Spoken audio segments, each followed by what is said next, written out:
Hello, नमस्कार बच्चों। आपका स्वागत है हिंदी क्लासेस बाय साधना पांडे, आपके प्यारे से यूट्यूब चैनल पर।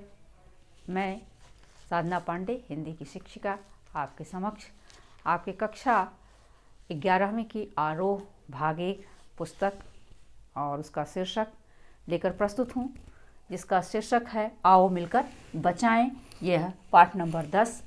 इसकी कवित्री हैं निर्मला पुतुल जी और यह झारखंड प्रांत की एक साहित्यकारा हैं और इन्होंने झारखंडी भाषा में अपने कविताओं को, अपनी रचनाओं को लिखा है, प्रस्तुत किया है और आज हमें उनके विषय में पढ़ना है। उनके द्वारा रचित उनकी जो रचना है आओ मिलकर बचाएं। तो आओ मिलकर बचाने से पहले हमें कवित्री के विषय में थोड़ी सी जानकारी ले लेनी चाहिए। जैसा कि अपनी पुस्तक में लिखा हुआ है, आरोह एनसीईआरटी की जो बुक है, इनका जन्म बताया गया है कि दुमका जिला है और यह प्रांत है झारखंड। सन 1972 ईस्वी 1972 में हुआ और इनके जीवन के विषय में आगे बताते हैं कि यह एक आदिवासी परिवार की कवित्री हैं। आदिवासी परिवार यानी जनजाति, SC ST में आते हैं लोग। इनका आरंभिक जीवन बहुत ही संघर्षमय रहा, संघर्ष से भरा हुआ रहा। शिक्षा का माहौल था। कहते हैं कि इनके पिताजी और इनके चाचा जी शिक्षक थे, लेकिन जो आर्थिक स्थिति ठीक न होने के कारण यह जो है नियमित अध्ययन नहीं कर पाई और इन्होंने नर्स बनने की बात सोची, जिससे नर्स बन करके इनकी आर्थिक स्थिति थोड़ी सुदृढ़ हो जाए और ये आगे की पढ़ाई अपनी कर सके। तो नर्स बन करके इन्होंने बाद में इग्नू से इंदिरा गांधी ओपन यूनिवर्सिटी, इंदिरा गांधी मुक्त विश्वविद्यालय जिसको कहते हैं, उससे इन्होंने स्नातक डिग्री यानी ग्रेजुएशन कंप्लीट किया और डिप्लोमा लिया इन्होंने नर्सिंग में। और इसके बाद समाज के जो संथाली समाज है, संथाल परगना, उस समाज के बीच जो उनके जुड़ाव हैं, जो उनके लगाव हैं, उनकी नर्सिंग के शिक्षा के दौरान बाहर जब गई तो और अधिक उसमें उनको जानकारी प्राप्त हुई। बाहरी दुनिया के विषय में उन्होंने जाना समझा और समाज की क्रिया प्रतिक्रिया कैसे है उसका उनको ज्ञान हुआ, उनका विकसित हुआ उनका दिमाग, परिवेश की वास्तविक स्थिति से वाकिफ़ हुई और इस तरह उन्होंने कुछ रचनाएं की हैं, जिसका नाम है नगाड़े की तरह बजते शब्द, अपने घर की तलाश में। और उन्होंने आदिवासी समाज की जो कुरीतियां हैं, विसंगतियां हैं, उसको बड़ी तल्लीनता से, बड़ी सफाई से और सच्चाई से उसको प्रस्तुत किया अपनी रचनाओं में। और कड़ी मेहनत के बावजूद भी जो संथाली समाज के लोग हैं, आदिवासी लोग हैं, उनकी स्थिति खराब की खराब ही रहती है और जो युवा पीढ़ी है इन बुराइयों के कारण बिगड़ती जा रही है। जो लोग थोड़े से लाभ के कारण अब बड़े बड़े समझौते कर लेते हैं, अपने देश के प्रति गद्दारी कर बैठते हैं और समाज में जो पुरुष का वर्चस्व है, पुरुष का बोलबाला है, उस पर भी इन्होंने अपनी लेखनी चलाई है।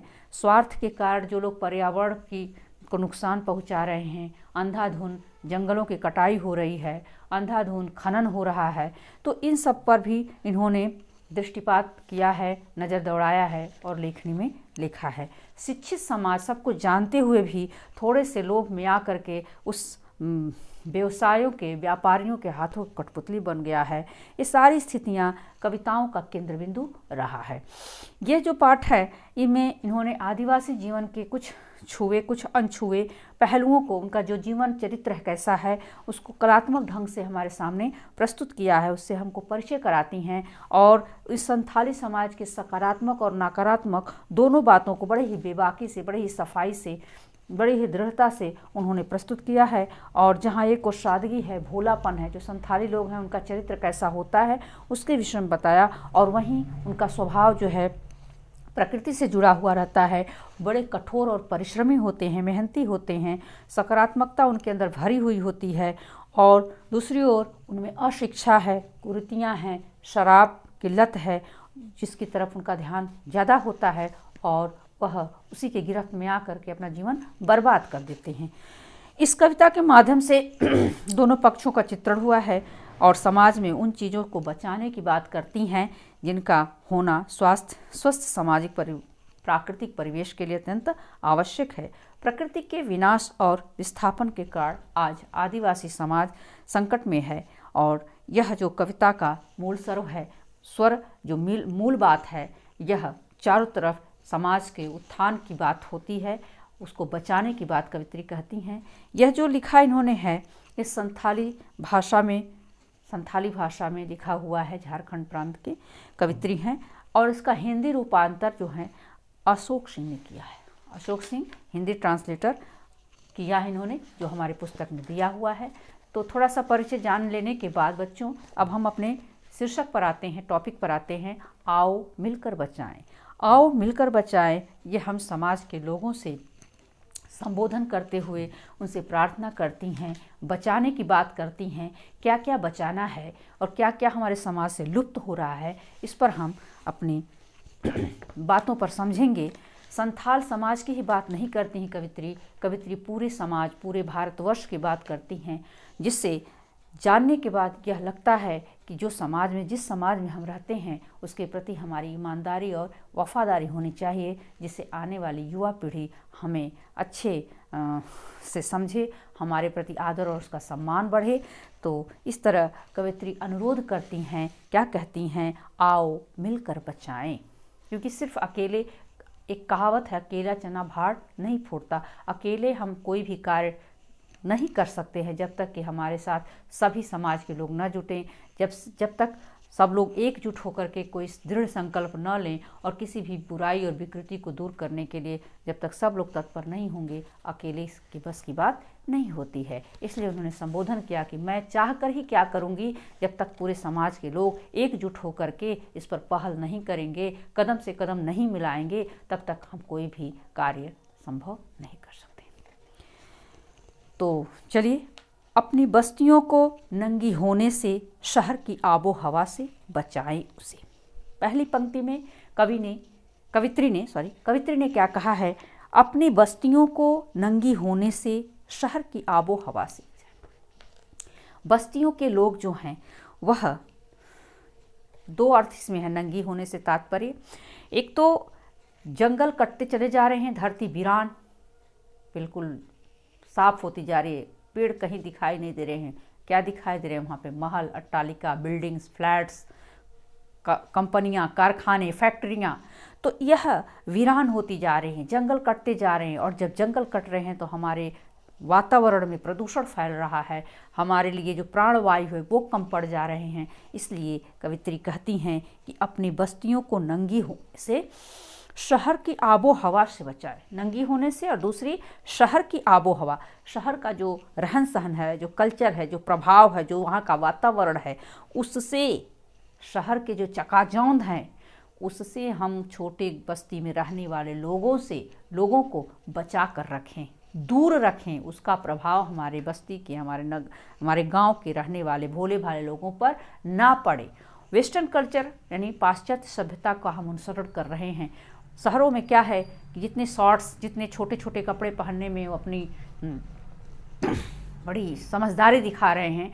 कवित्री कह रही हैं कि नहीं, इसमें ये हमारा संस्कार नहीं है, ये हमारी संस्कृति नहीं है। हम भारतीयों की संस्कार और संस्कृति यह है कि हम अपने आप को जितना ढक कर रखें, जितना सुरक्षित रखें, जितना उसी में हमारी मर्यादा है, हम मर्यादाओं का हनन ना करें। तो इसलिए उन्होंने अनुरोध किया है कि नंगी होने से बचाएं, अर्थात तन को उघार कर, खोल करके रहने में हमारा बड़कपन नहीं है। हमें अपने शरीर को, अपने अंगों को ढक करके रखने में हमारा सम्मान है और अपने सम्मान को हमें बनाकर रखना है। तो बच्चों, ये लाइनें आपको समझ में आ गई होंगी कि अपनी बस्तियों को नंगी होने से, शहर की आबो हवा से बचाए उसे।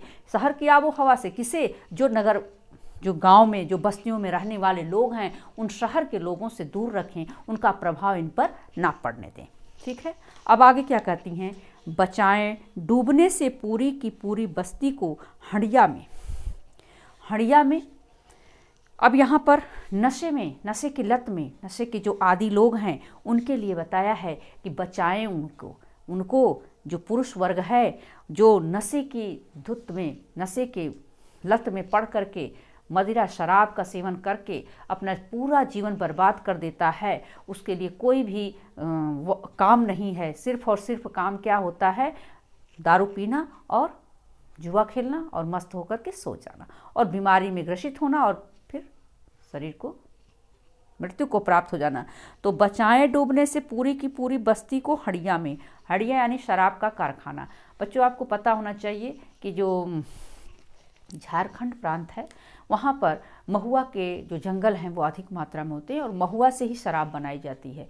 तो वहाँ अधिक मात्रा में शराब का लोग सेवन करते हैं क्योंकि वो आसानी से उनको मिल जाता है और वहीं से और बाहर विदेशों में भी जाता है और हमारे देश के अनेक राज्यों में उसको भेजा जाता है। तो ये कह रहे हैं कि वहाँ के लोग नशे की आदत में घिर जाते हैं, नशे के शिकार हो जाते हैं और अपना पूरा जीवन यूं ही बर्बाद कर देते हैं। तो कवित्री अनुरोध करते हैं कि उन्हें हमें बचाना है, उस नशे से उनको दूर रखना है।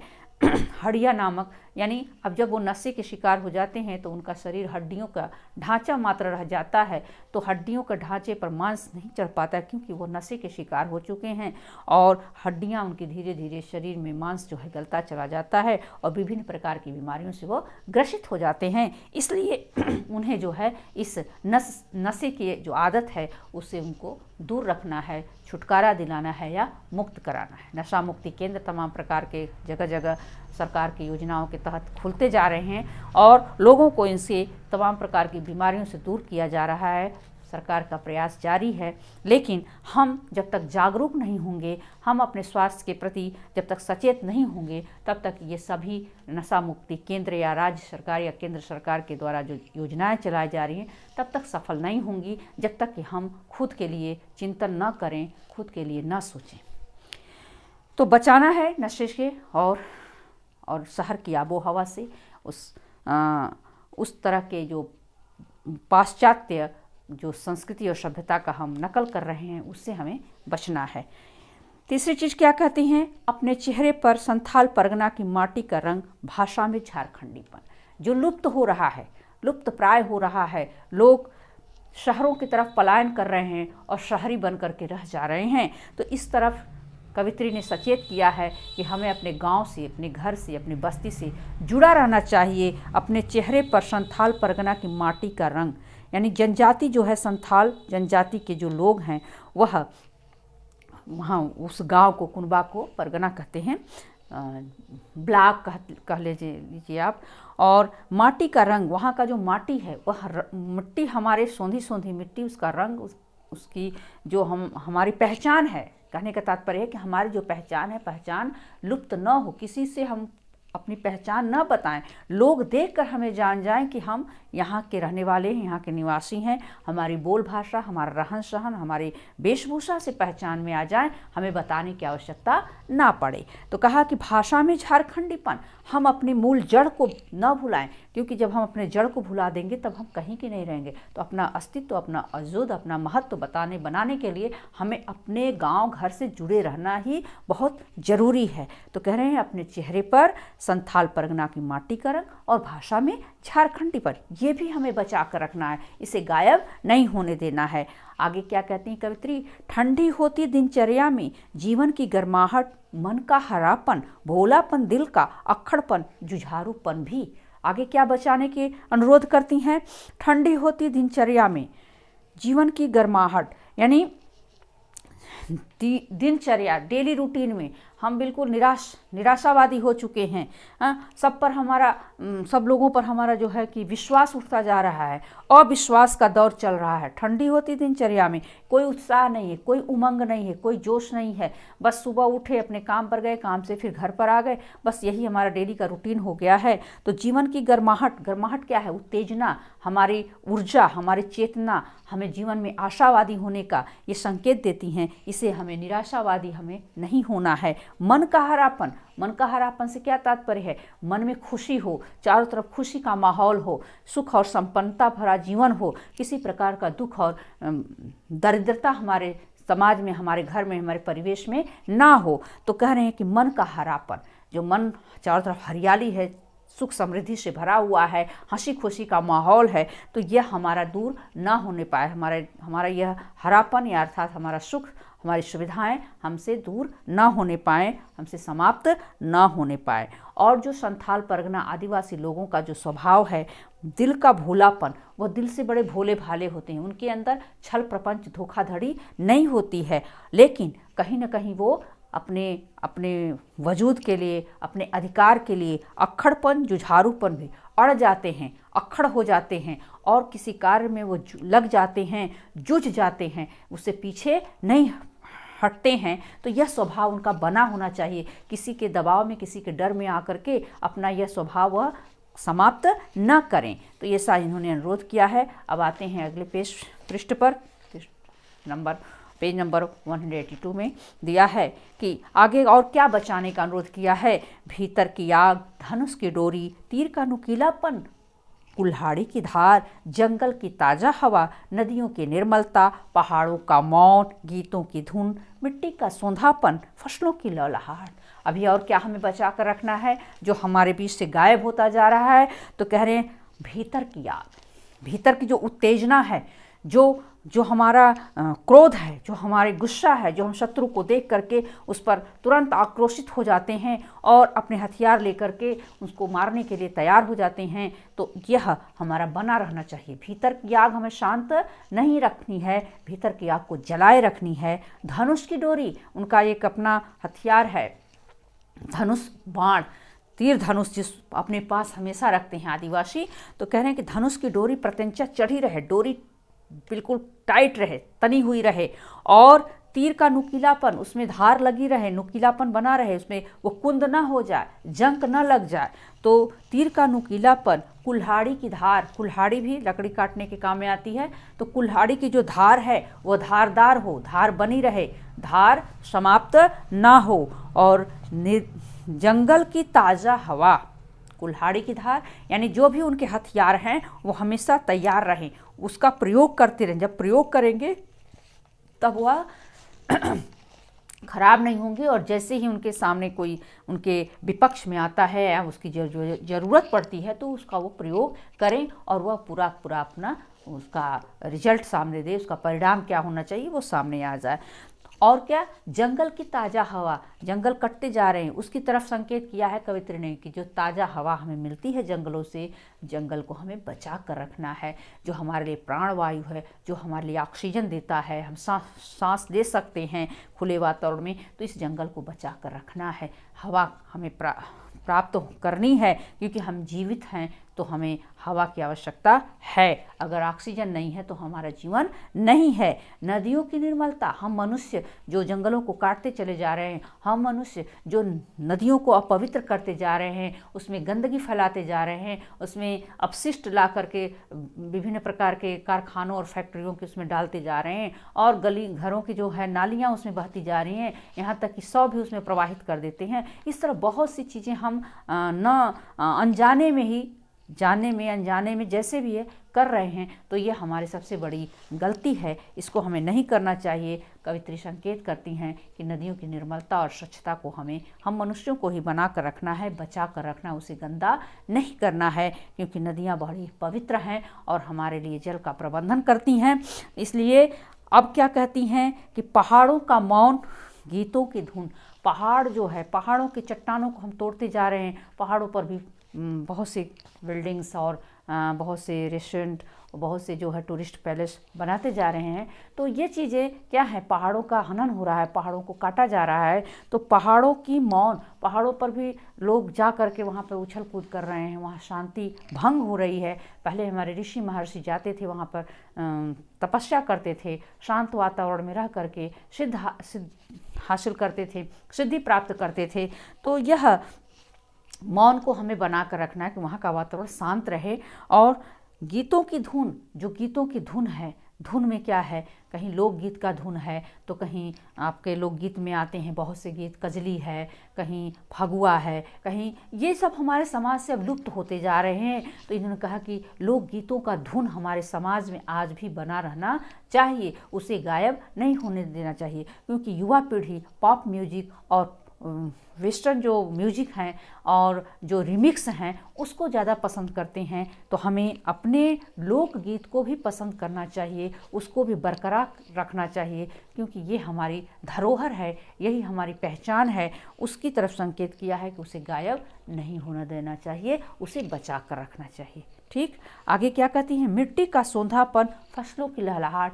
मिट्टी जो किसानी है, खेती बाड़ी किसानी से हम बहुत दूर होते जा रहे हैं। हम कंपनियों में, फैक्ट्रियों में काम करने में अपने बड़े महत्व और बहुत गर्व समझते हैं। खेतों में काम करना बड़ा अपमानजनक मालूम पड़ता है, लेकिन जब खेत में हम अनाज नहीं उगाएंगे तो अनाज हमारे घर में नहीं आएंगे और हमारे देश से बाहर भी नहीं जाएंगे। अनाज की कमी हो जाएगी, अकाल और भूखमरी से लोग मरने लगेंगे। इसलिए कवित्री ने यह बताया कि मिट्टी का सोंधापन, मिट्टी में समय समय पर बीज डालें, पानी दें, खाद और जो भी उसकी ज़रूरतें हैं, क्योंकि मिट्टी उपजाऊ है। मिट्टी जब धरती जो है उपजाऊ, उसमें अनाज डालेंगे तभी उसकी महत्ता है, अन्यथा वह ऊसर और बंजर होकर के रह जाएगी और उसकी महत्ता समाप्त हो जाएगी और देश फिर कंगाली की हालत में हो जाएगा। तो मिट्टी का सोंधापन भी बना कर रखना है, यानी खेती किसानी से जो जुड़े हैं उससे जुड़े रहना है। फसलों की लहलहाट, और जब मिट्टी में सोंधापन रहेगा, जब उसकी ऊर्जा, उसकी उर्वरा शक्ति कायम रहेगी, तभी हमारे खेतों में जो है फसल, अच्छी पैदावार हमें प्राप्त होगी और फसल लहलहाते हुए हर एक किसान को दिखाई देगी। और किसान को तब खुशी मिलती है जब उसके खेत से अच्छी पैदावार होती है, अच्छी फसल होती है। तो इसलिए कवित्री ने कहा है कि हम सभी को अपने खेतों से जुड़े रहना चाहिए, उससे दूर नहीं होना चाहिए। ये हमारे भारत जो है कृषि प्रधान देश है, ये हमारी अपनी पहचान है, अपनी धरोहर है, अपनी अस्मिता है। इससे हम लोग देश, समाज और विश्व में अपने को प्रत्यक्ष रूप से प्रस्तुत करने में सक्षम होते हैं। तो कवित्री ने कहा है कि इन सभी बातों को हमें अभी भी बचा कर रखना है, क्योंकि आने वाली युवा पीढ़ी जब हम बचा के रखेंगे तभी उसका उपभोग कर पाएगी, अन्यथा सब समाप्त हो जाएगा तो उन्हें कुछ भी धरोहर के रूप में प्राप्त नहीं होगा। आगे क्या कहती हैं अगली पंक्तियां हम पढ़ते हैं। हमें उम्मीद है कि ये इतनी जो हमने पढ़ाया बताया आपको अच्छे से समझ में आ रहा होगा। चलिए आगे इसी क्रम में और क्या क्या बचाने को कहा है। तो कह रही हैं कि नाचने के लिए खुला आंगन, गाने के लिए गीत, हंसने के लिए थोड़ी खिलखिलाहट, रोने के लिए मुट्ठी भर एकांत। और भी हमें बचाना है जो हमारे घर हैं, हमारे आजकल के घर कैसे बनते हैं उनके लिए बताया है कि अब तो वहाँ पर आंगन ही नहीं है। हम 2 BHK 3 BHK फ्लैट में रहते हैं, या जो भी मॉडर्नाइज अपना हम आधुनिकता से भरा हुआ घर बनाते हैं, तो उसमें आंगन नाम मात्र को देते हैं या नहीं भी होता है। तो नाचने के लिए खुला आंगन, हम जब कोई भी समारोह ओकेजन करते हैं, उत्सव मनाते हैं, क्योंकि हम उत्सव धर्मी हैं, भारत उत्सवों का देश है। यहाँ पर हर एक समय समय पर उत्सव, दीपावली, दशहरा, ईद, बकरीद और क्रिसमस और न जाने से बड़े छोटे कई त्यौहार होते हैं। तो हमें जो है कि हर एक प्रांत का अपना अपना त्यौहार होता है। तो त्यौहार मनाने के लिए एक खुला आंगन होना चाहिए जिसमें सब लोग बैठ करके अपने उस त्योहार का आनंद ले सकें, मना सकें। गाने के लिए गीत, अपनी अपनी लोक गीतों को गा सकें बैठ करके, गीतों को बचा कर रखना है। हंसने के लिए थोड़ी सी खिलखिलाहट, और सबके चेहरे पर अब मायूसी छाई हुई है, सब लोग डिप्रेशन में चले गए हैं, अवसाद से ग्रसित हो गए हैं, तो सबका चेहरा धूमिल पड़ चुका है, मुरझाया हुआ है। इसकी तरफ संकेत करते हुए कवित्री कहती हैं कि सब लोगों को हंसना और खिलखिलाना, ऐसे ऐसे अवसरों पर खुशियाँ मनाना और खिलखिलाता हुआ चेहरा सबका नज़र आए, दिखाई दे। तो यह भी हमें बचा कर रखना है। ऐसे अवसरों पर हमें उत्सव मनाते हुए, सबको हंसते हंसाते हुए अपना आनंद से सराबोर करना है और कराना है। कह रहे हैं रोने के लिए मुट्ठी भर एकांत, और कभी कुछ हमारे जीवन में इस तरह कुछ दुखद घटनाएं आ जाए तो एकांत में बैठ कर के हम जी भर के रो लें। ऐसा कुछ एकांतवास, एकांत जगह हो, क्योंकि सब जगह हम अपने दुख को प्रकट नहीं कर सकते हैं। तो रोने के लिए मुट्ठी भर एकांत, यानी घर ऐसा एक स्पेस हो, एक कोना हो, प्राइवेसी हो, जहाँ पर हम अपने दुख को बैठ कर रो लें और दुख को व्यक्त कर लें। ऐसी स्थितियाँ अब समाज में नहीं है, लेकिन कवित्री का कहना है कि उसे हमें बना करके बचा करके रखना है। आगे क्या कहा इन्होंने कि बच्चों के लिए मैदान, पशुओं के लिए हरी हरी घास, बूढ़ों के लिए पहाड़ों की शांति। हर एक पहलू पर इन्होंने बड़ा पॉइंट आउट किया है, हर एक पहलू को ध्यान में रखते हुए अपनी रचना की है और क्या क्या लुप्त हो रहा है जो उन्होंने देखा, जाना, समझा, उसी को बचाने का प्रयत्न किया है। और हम युवा पीढ़ी से ये अनुरोध किया है, ये संदेश दिया है कि हमें बचाना है, हमें इसको गायब नहीं होने देना है। तो हम क्या देखते हैं कि अब जो है खुला मैदान नहीं है, नहीं के समान हो गया है। मैदान नहीं है तो बच्चे खेलेंगे कहाँ, और जब बच्चे खेलेंगे नहीं तो वहाँ उनके शरीर का विकास कैसे होगा, और जब विकास नहीं होगा तो बुद्धि का विकास नहीं होगा, और जब बुद्धि का विकास नहीं होगा तो बच्चे आगे हमारे देश के जो भावी भविष्य हैं वो देश का उद्धार और देश को आगे प्रगति के मार्ग पर कैसे ले जाएंगे। ये तमाम बातें कवित्री ने मन में सोचा और उन्होंने कहा कि एक मैदान खुला होना चाहिए स्पेशली बच्चों के लिए, जहां वह जी खोल करके अपने खेल को खेल सकें और शरीर को स्वस्थ और मजबूत बना सकें। तो खेल का मैदान बचा कर रखना है, उसे गायब नहीं होने देना है, क्योंकि जो व्यावसायिक वर्ग के लोग हैं उन खेल के मैदानों पर भी अपना कब्जा कर लेते हैं और बड़े बड़े बिल्डिंग्स और फैक्ट्रियां खड़ी कर लेते हैं। बेचारे बच्चे खेलने जाएं तो जाएं कहाँ, खेलना उनका स्वभाव है तो गली कूचे में खेलते हैं, बड़े बड़े क्रिकेटर बनते हैं। तो इन्हें हमें खेल के लिए प्रोत्साहित करना चाहिए और उनके लिए एक स्पेशल सही जगह उनके लिए होना चाहिए, स्थान होना चाहिए, जिसे खेल का मैदान कहें। क्रिकेट जैसा खेल खेल करके भारत में अपना नाम ऊंचा कर सकें, भारत में नहीं बल्कि विश्व में भी अपना नाम दर्शा सकें, ऐसा कवित्री का संदेश है। और पशुओं के लिए चारागाह अब गायब होते जा रहे हैं, तो पशुओं के लिए चारागाह भी हमें सुरक्षित रखना है, संरक्षित रखना है। और बूढ़ों के लिए पहाड़ों की शांति, जो बूढ़े बुजुर्ग हैं, जो बीमारी से ग्रसित हैं, जिनको शांत वातावरण चाहिए। अब चारों तरफ कोलाहल है, कहीं गाड़ियों का धुन है, कहीं डीजे है, कहीं म्यूजिक सिस्टम है, मतलब शोर ही शोर है। इस शोर से बचने के लिए इन्हें वैसा जहाँ पहाड़ जैसी शांति, बिल्कुल सुनसान हो, निर्जन हो, कोई आता जाता ना हो, किसी प्रकार की ध्वनि वहाँ पर परेशान ना करे, ऐसा शांत वातावरण बुजुर्गों के लिए बना करके रखना, हमें बचा करके रखना है। आगे क्या कहा इन्होंने, और इस अविश्वास भरे दौर में थोड़ा सा विश्वास, थोड़ी सी उम्मीद, थोड़े से सपने। अभी बताया इन्होंने कि अविश्वास भरे, क्योंकि अब समाज में किसी पर किसी का विश्वास नहीं, कोई किसी पर ट्रस्ट ही नहीं करता है, सब झूठ फरेब में लगे हुए हैं, सब अपने स्वार्थ सिद्धि कर रहे हैं। इस बात को ध्यान में रखते हुए कवित्री ने कहा कि अब क्या है, और इस अविश्वास भरे दौर में, ये जो दौर, ये जो समय चल रहा है, यह किसी पर किसी का विश्वास नहीं रह गया है। तो थोड़ा सा विश्वास, किसी पर तो हमें विश्वास करना ही पड़ेगा बच्चों, तो थोड़ा सा विश्वास, थोड़ी सी उम्मीद भी बना के रखनी है। उनसे हमारी उम्मीद टूट चुकी है तो दूसरे व्यक्ति पर उम्मीद तो बना के रखना ही रखना है, और वो उम्मीद को पूरा करने के लिए तत्पर रहें। तो थोड़ी सी उम्मीद और थोड़े से सपने को मरने नहीं देना है, थोड़े से सपने भी होने चाहिए, क्योंकि आशा भरा जीवन ही आगे ले जाता है। निराशा से भरा जीवन तो आगे नहीं ले जाता है, बल्कि वहीं डिप्रेशन में चला जाता है, अवसाद ग्रसित हो जाता है और धीरे धीरे रोगी हो जाता है उसका शरीर, मन रोग से ग्रसित हो जाता है और वह मृत्यु को प्राप्त हो जाता है। मृत्यु तो बच्चों सबको आनी है, लेकिन एक समय से, एक बेसमय से, तो समय से पहले अगर मृत्यु आ जाती है तो वो कष्टकारी होती है, दुखकारी होती है। तो कवित्री ने कहा है कि सपनों को नहीं मरने देना है, उसको बचा के रखना है, उम्मीद को नहीं मरने देना, उसको भी बचा के रखना है, और विश्वास भी बचा के रखना है, क्योंकि यह हमारे समाज से अब गायब होता जा रहा है, लुप्त होता जा रहा है, तो उसे हमें बचाना है। आगे कुछ और कहा है, ये लाइनें, आखिरी लाइनें, पंक्तियाँ हैं, जिसको हम पढ़ेंगे और यह आपका पाठ होगा समाप्त। तो कह रहे हैं, आओ मिलकर बचाएं कि इस दौर में भी बचाने को बहुत कुछ बचा है अब भी हमारे पास।